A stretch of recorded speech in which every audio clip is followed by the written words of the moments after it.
दिला रही है सरकारी।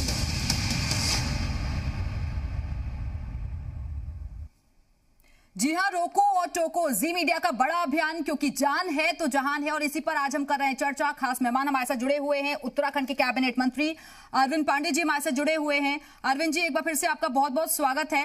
अरविंद जी, क्योंकि केसेस बहुत तेजी के साथ लगातार बढ़ते जा रहे हैं, ऐसे में सवाल ये भी उठ रहे हैं क्योंकि सल्ट में चुनाव भी होना है, तो प्रचार करना क्या जरूरत थी, या फिर आप लोग तो ऑनलाइन भी कर सकते थे ना ये सब?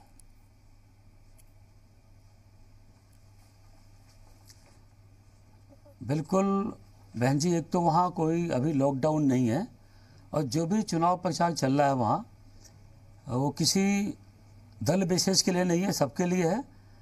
और संविधान के नियम के अनुसार चुनाव भी बहुत आवश्यक था वहाँ।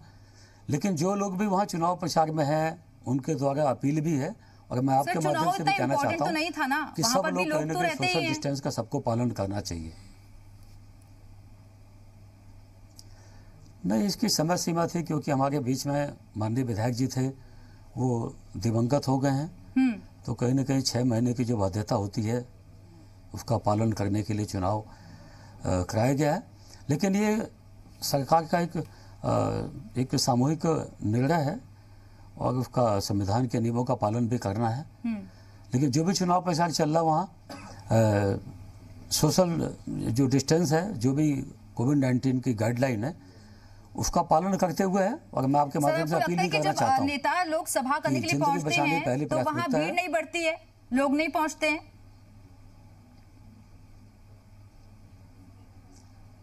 नहीं, देखिए राजनीतिक विषयों पे एक मत कभी नहीं होता है। जो मैं कहूँ वो 100% सही हो ऐसा भी नहीं कह सकते, और मैं कहूँ कि मैं बोलूँ गलती हो जाए ऐसा भी नहीं कह सकते। राजनीति का एक बहुत बड़ा बृहद स्वरूप होता है, उसमें कोई एक चीज सही और गलत नहीं होती है। लेकिन यही चीज क्योंकि बंगाल में भी कही जा रही है और चुनाव आयोग की तरफ से सर्वदलीय बैठक भी आज बुलाई गई है।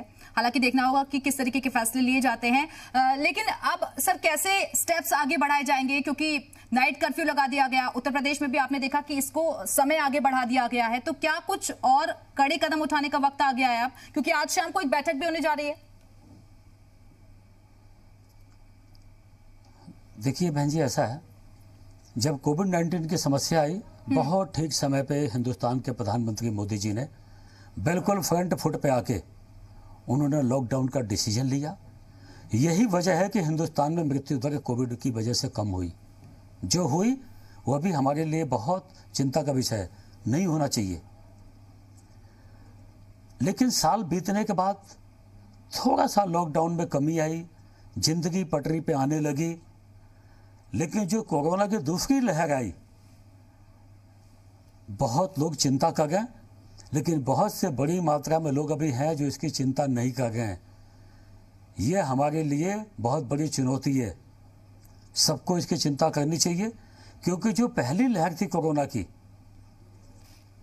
वह लॉकडाउन की वजह से काफ़ी नियंत्रण में था, मृत्यु दर कम हुई।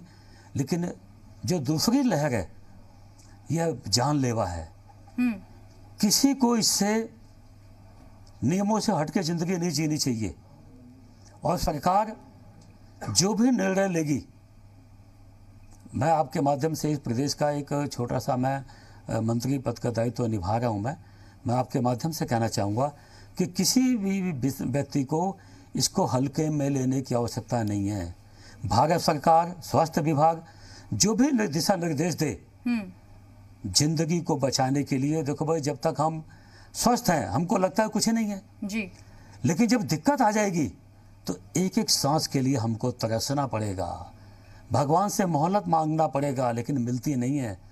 इसलिए मैं आपके माध्यम से जो लोग मेरी आवाज़ को सुन रहे हैं, मैं सभी भाई बहनों से कहना चाहूँगा कि जान है तो जहान है। जिंदगी को बचाना बहुत आवश्यक है, और इस बीमारी का पुख्ता इलाज अभी नहीं हुआ है। जो भारत सरकार दिशा निर्देश कर रही है उसका सबको अक्षरशः पालन करना चाहिए। यह देश के सच्चे नागरिक की जिम्मेवारी है। चलिए, फिलहाल बहुत बहुत शुक्रिया आपका अरविंद जी हमारे से जुड़ने के लिए और लोगों को ये संदेश पहुंचाने के लिए बहुत बहुत शुक्रिया।